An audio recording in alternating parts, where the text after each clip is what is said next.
breaches at the Office of Personnel Management. This committee spent a year digging into what went wrong at OPM. We looked at everything from how the hackers got into what technologies OPM was buying while responding to the incident. And while we learned a great deal, there was an unfortunate conclusion that the damage of this data breach could have been mitigated. It's impossible to prevent all data breaches, especially when we are talking about a determined and sophisticated adversary. But we can deter and mitigate the effects of these breaches. Some of that, like investigation, attribution, and prosecution, is outside the agency's control, but other aspects, like improving cybersecurity protections and continuous monitoring, are squarely within agency's CIO's control. That is why we need to get into the weeds on everything from access controls to vulnerability management to make sure we aren't making it easy for hackers to get access to our sensitive data. And this is a conversation that starts with the agency's CIO. CIOs are the focal point for all things information technology at every federal agency, department, office, and bureau. That is why this subcommittee has worked together to ensure the continued implementation of FITARA, and more broadly, making sure that CIOs have the necessary authorities to finally bring federal systems into the 21st century.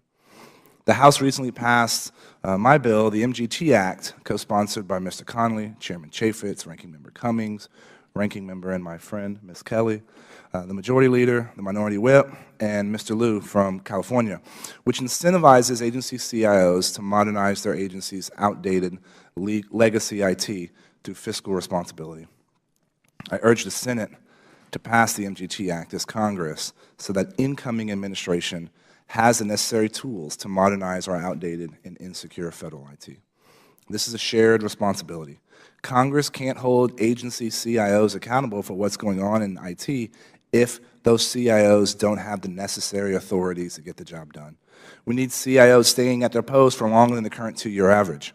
If we're going to move the ball forward, we need federal CIOs not only with the necessary authorities to make their vision a reality, but who are sticking around long enough to see it happen. This is why the OPM CIO was such a focus of the OPM data breach report and its recommendations. We need empowered, accountable, and competent CIOs, which brings us to our panel here today. We need a serious conversation about the role of the federal CIOs in information security. The President recently announced the creation of a federal CISO, the Chief Information Security Officer, that will report to the federal CIO. Should that be a model for federal agencies, the CISO reporting to the CIO?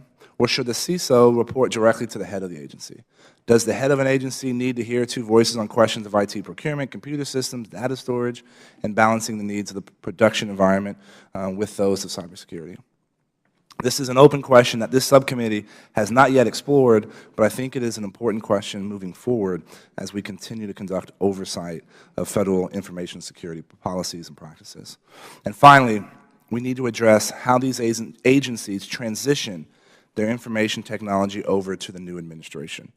Each agency will have unique challenges, and I would like to hear from our witnesses how they are going to facilitate this transition. We are making progress in information technology and cybersecurity, and I'm committed to ensuring that we don't backslide on this profound national security challenge. Ultimately,